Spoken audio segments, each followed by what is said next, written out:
Hello, how are you? I'm so glad you're here. In this video, I want to talk a bit about the intensity with which we approach things in general. And we've discussed this a wee bit before in other videos in various different ways, but I think it's worth covering again as it's something that tends to come up a lot when I'm working with people individually. So the idea is when we're living with pain or other ongoing symptoms, and we're desperate to get rid of them. So naturally, when someone tells us to try something, or someone comes up with a suggestion, or a different therapy, or a different exercise, then the natural reaction is to go at it really focused, head on. This is it. I'm going to tackle this. I'm going to get through this. I'm going to sort it out.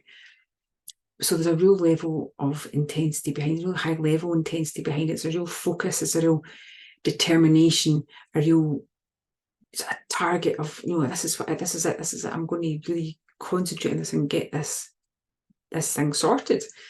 And that's obviously quite a normal thing to do because the pain or sometimes are causing you a lot of problems and you want shot of them. And that's, I say, that's absolutely natural. But the difficulty is when we tend to approach things with that level of intensity, what actually happens is it increases the symptoms because it becomes such a focus. It becomes such the centre of everything we're doing, which actually increases the brain's attention on the symptoms in the first place, which tends to ramp them up.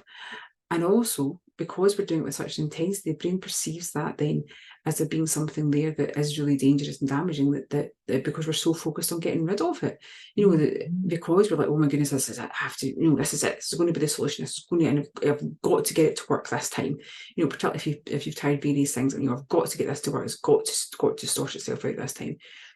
That level is perceived by the brain. It reinforces the brain that there's something actually wrong and something actually that you do have to get rid of, which again ramps up the symptoms. So often when people come to see me, they have been approaching things in that way. And it can also be partly to do with the fact that one of the sort of personal characteristics we see a lot of us with persistent symptoms is that real drive, that determination to get things right, that perfectionist tendency to, I've got to get it correct. And if it's not working, then I must be doing something wrong. So there's that element as well. And often people come to me, as I say, and that's what they've been doing. They've tried various different therapies and various different approaches at different times. But whatever it's been, whether it's been physical activity or exercises from a physio, whether it's been relaxation, even things like that, people go out really focused, and it actually has the opposite effect. So what a lot of the time we spend doing is actually trying to dial down that level of intensity. And that is really tricky because, exactly as I said, your pain or other symptoms are holding you back and they do become the focus of your life, and you absolutely want short of them. But it's important that we can dial down that intensity with the way you're approaching the actual treatments or techniques that you're using. So with regards to physical activity or exercise, for example, I often just say to people, oh, maybe I've got so many of these exercises to do and this bit doesn't feel right and I can't do this one and this one makes me feel like this, or I don't think I'm doing it right, or my body won't stay in that position, or this bit gets better but then that bit gets worse. Then the way I often approach that is just, well, let's just take that away. Let's not do particular exercises. Now I'm a physio, obviously, but let's focus on moving. So often I'll get people just to move in different ways. So we're just moving. So I'm still giving you activities to do that are going to work on certain bits of your body. But for the most part, you're just moving. And the aim is just to get your body used to moving and to then become to associate movement with something that's okay, something that could even be pleasant.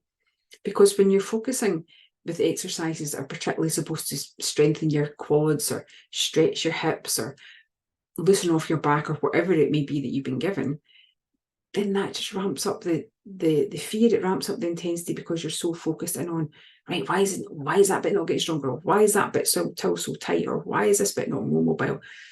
So movement then in itself becomes a chore, and movement becomes something to be fearful, and movement becomes something to be overanalyzed. And that's not what your body's meant to be. Your body, you should just be able to move your body without thinking about it. And that's ultimately what we want to do. We want you to be moving without having to give it a conscious thought. You know, when I get up and stand up from a chair or walk through the room or go out for a walk or a run or get in and out the car or whatever it is I'm doing, I'm not thinking of all the ways my body's moving, I'm not thinking of whether something's tight or not. You know, you want your body to move without you giving it too much thought. And often when we have very focused exercises, then that actually ramps up the fear. Now, again, just to clarify, this is not, we're not talking about here about an acute injury or an injury that's, you know, a break or a strain or a sprain that has to have particular things to aid the healing of that. We're talking about persistent chronic symptoms that have lingered on beyond the normal recovery period here. So we're not talking about acute injuries that do require a more focused exercise prescription approach. We're talking about persistent symptoms here. So in that situation, where the symptoms have persisted for a long time, often it's just about getting movement, and it just dials down the intensity. So I'm no longer thinking, oh, I've got to do 10 of these knee strengthening exercises.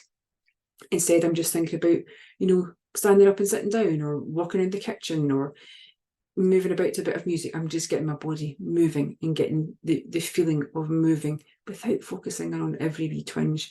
Because as we've talked about before, what often happens is become so hypervigilant, so super focused, that our brains perceive any slight change in normal muscle length change, joint movement, the brain then perceives that as being something that is abnormal. And actually, it's just a normal movement, a normal alteration in tissues that would happen. But because we're so focused on it, it's perceived as being some sort of abnormality.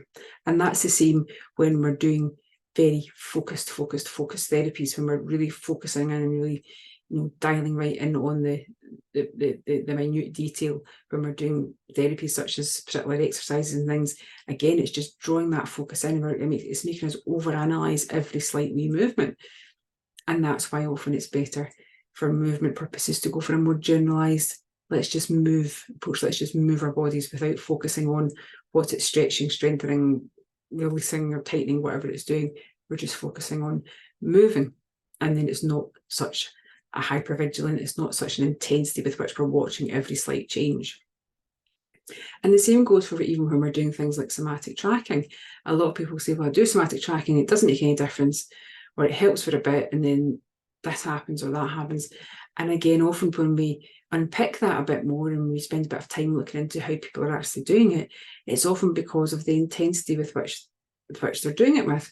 They're so focused in, they're very determined, this is what I've got to do this correctly, I've got to get it right, I've got to really pay attention. Oh, maybe I'm not getting it right, maybe I'm not paying attention here, oh, I need to bring my focus back here, oh no, my way here again. It's all that kind of idea that actually, so that's not somatic tracking. If you're doing that, that's you're maybe going through the process, but the whole premise behind somatic tracking is that it's done in a curious and relaxed way, and it's not about being hyper focused and really zooming in on the minute detail with that intensity of, you know, looking through a microscope. It's meant to be that kind of broader picture of outside looking in, rather than, you know, analysing to the tiniest wee cell level. So it's that whole approach of trying to just dial down the intensity with everything you're doing. It's back again to the curiosity we say there with somatic tracking. It's about trying to just dial down the intensity with which we're noticing things, but the focus not being so much on every little slight change that we notice, because when that hypervigilance is there and the intensity of the approach is there, the two absolutely go hand in hand. And you can see how that would happen. If you're really hypervigilant, you're watching for every wee change, then your intensity with which you're looking is so much so, you know, you're zoomed into the nth degree to try and look at every wee minute change. Then it's going to ramp up your symptoms. It increases the hypervigilance. We know increasing hypervigilance increases symptoms. So it's all about trying to dial that down.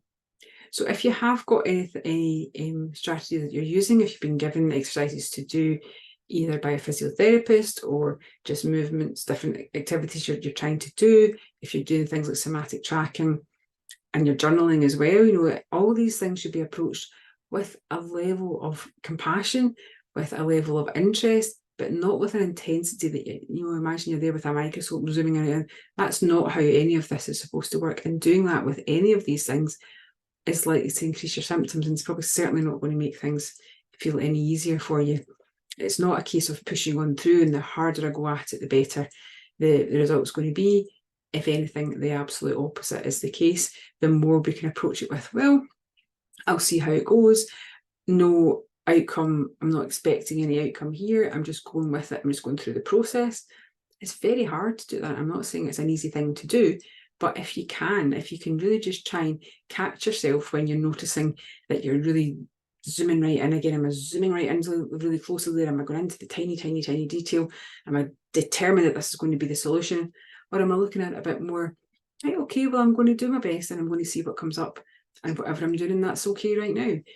Trying to get that kind of balance here, it isn't easy. It's not easy. But if you can find a way to dial down that intensity just by stepping back that wee bit from it and catching yourself if you are zooming in, noticing when that happens, and see if you can just take a wee step back and say, right, okay, again, understand why I'm doing that. It's just where my brain tends to go, but that's okay. I'm okay here, and I'm just going to take a wee step back. So again, it's not about beating yourself up for doing it, showing yourself a bit of compassion, but trying to just dial down that intensity knob a wee bit and just give yourself that wee bit of space, just looking at it in the kind of broader sense, with a wee bit of a calmer, less intense approach. And I think you'll find that often makes things a bit better overall for you. Okay, I'll leave it at that for now, and I'll see you again soon. Bye for now.